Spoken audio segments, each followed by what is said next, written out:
Hey up YouTube, it is James coming at you with the weekly Q&A. A couple of days late, but I have some pretty great questions today that a couple of guys have asked me. And also I spotted these questions in the comments of other Instagram posts or YouTube comments. Just these are just things that are hot topics right now or that I've been directly asked. It's usually a 50-50 split. It is freezing today in the UK, and that's why I'm kind of dressed like this. First question: what motivated you to keep going despite seeing no progress at times? There is a heck of a lot of intrinsic motivation in my training, and that's kind of who I am as a person as a whole.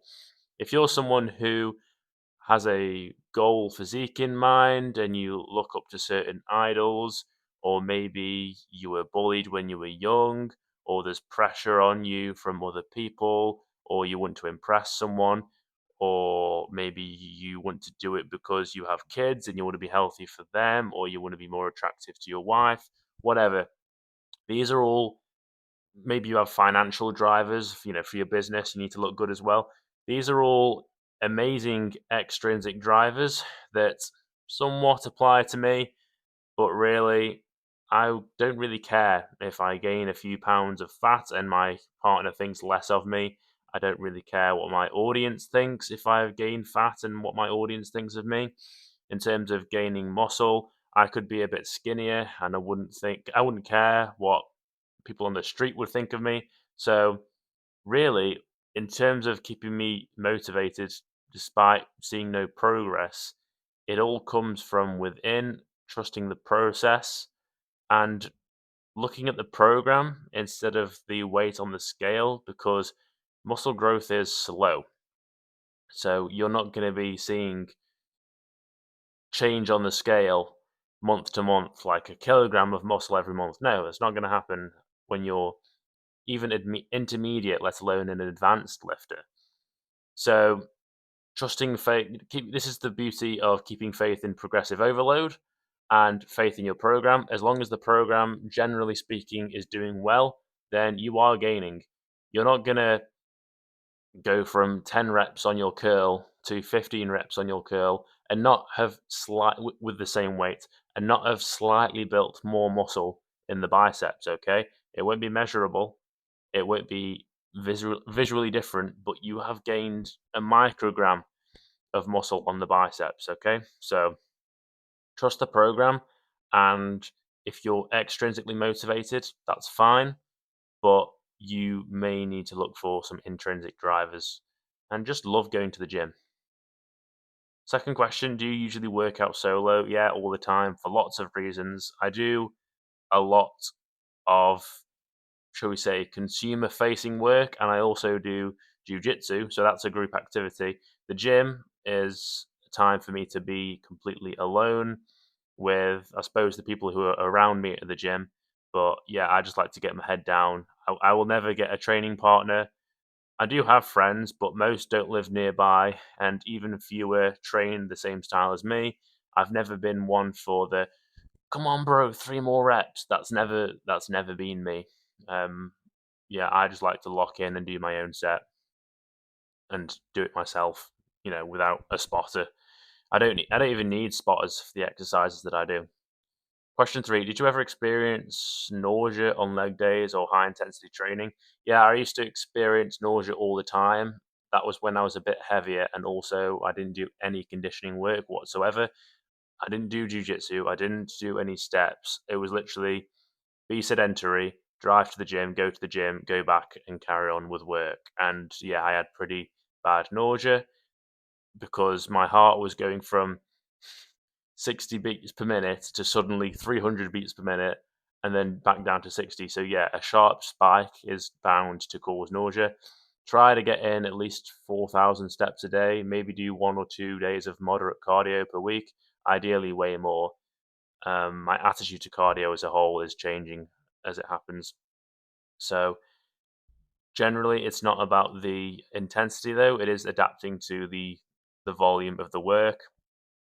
Try losing a couple of pounds if you're in the high body fat percentage range, but the main thing is really just get in steps and just add some easy conditioning. Question 4: do you ever miss being lighter or having less muscle mass?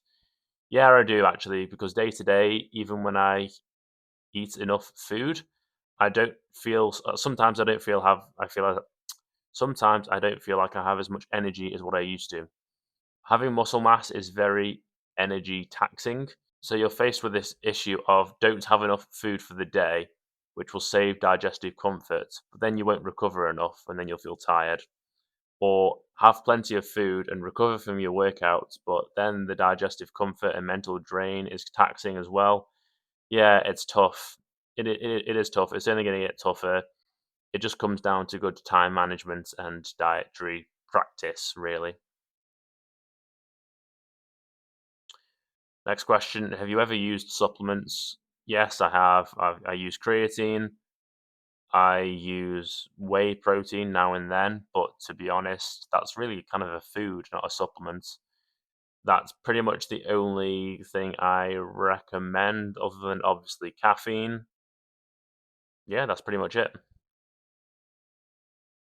Next question: how do you stay motivated as an advanced lifter when gains are so slow that you can't notice changes year to year?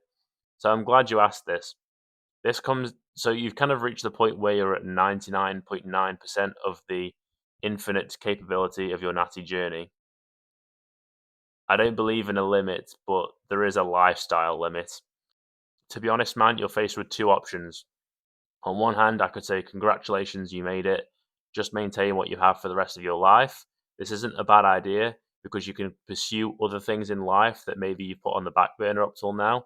You can use that muscle mass for other strength sports like strongman. Maybe you want to try Olympic weightlifting.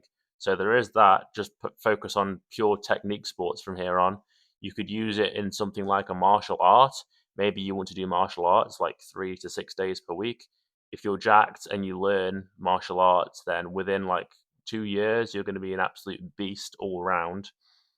So there's that option. Like, we don't have to stay trapped into bodybuilding, okay?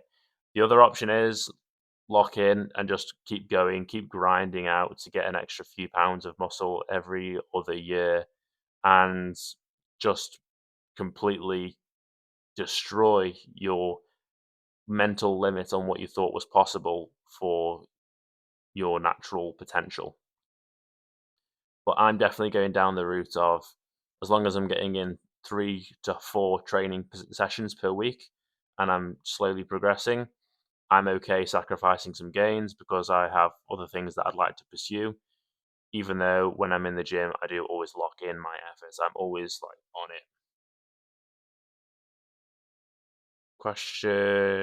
Next question. Any advice you wish you'd listened to earlier in your fitness journey? I would say ditch percentage based programming and just train as hard as you can on a set.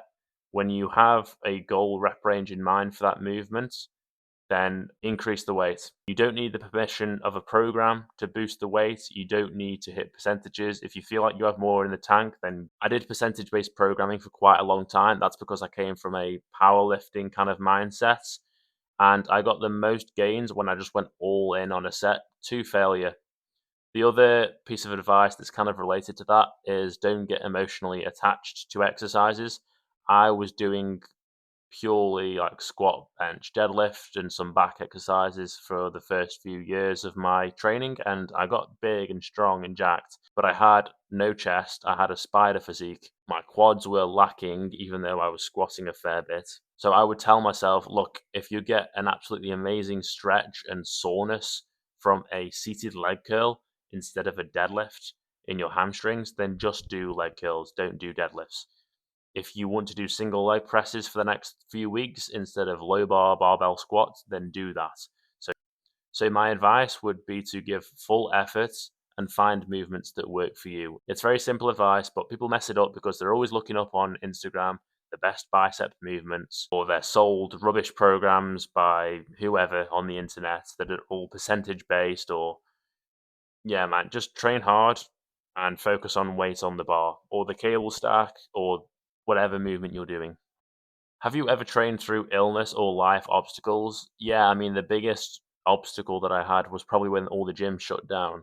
And that was when I invested in a home gym, which I still own, and it's getting very good use. So that was a huge one. The other thing about illness is, yeah, if it's symptoms like above the head, sore throats, runny noses, headaches, then completely fine to train. And as long as you stay hydrated, which you should be doing anyway, yes, I still train. If it's coming out the other end, then I don't train. And in the case of a really serious cold, to be fair, I might just take an extra rest day and just do some cardio instead. So just bear in mind that recovery is a priority. If you go to the gym with a cold, you'll notice that your performance hasn't dropped, to be honest. And it's more a question of whether you're okay giving it to other people. That's kind of the only issue to handle, really. But yeah, absolutely do not go if you have any symptoms of diarrhea or vomiting. Any advice for someone experiencing muscle dysmorphia, aka body dysmorphia? Yeah, get off social media immediately, especially Instagram. Instagram is a cesspool for this kind of stuff. Start following people who have a healthy body fat percentage, and the people that you do follow, don't worship or idolize them instead. I think that in the natural community, we run a higher risk of fostering a community of young men, let's be honest, who are sick to death of fake, natty, shredded influencers. And they've come to the natural community on YouTube, and they're seeing these other amazing looking guys that are natural and have achievable physiques. But then the audience is frustrated that they can't even achieve these natural gains as quickly as they want to. So we do still run a natty muscle dysmorphia risk. This is something that I've been told. There are people who follow me who say, is this normal for the amount of progress I've been making for how long I've been training as a natural? It's exactly the same problem as what we were having when we were following people on steroids. So if all else fails, get off social media and don't pay for steroids, just pay for a therapist. And bear in mind that there is an element of healthy self-competition. Like, if you have body dysmorphia and you're not happy with the way you look, then, good. That's why we're in the gym in the first place. If you look in the mirror and you think you look like shit, then keep training. If you didn't have any feeling of shame or self-consciousness, then you wouldn't be in there in the first place. So be grateful that you are part of the population that experiences this, because there are people who don't have any shame. They don't look in the mirror. They don't want to improve themselves. Take advantage of it. Don't let it control your life. But bear in mind that if you are healthy and competitive and actually have ambition and drive, what you are experiencing is normal in a way. Body dysmorphia in itself isn't a problem. It's the impact that it can have on your life that's the problem. Spending too much time on social media, anxiety, taking drugs, spending an excessive amount of time in the gym, you're neglecting other parts of your life. That's when it's a problem to have body dysmorphia. But simply looking in the mirror and saying, wow, I need to look better, like now, that is, I would argue, healthy. I don't want to be around people who look in the mirror, they don't have any physical or even like mental hobbies.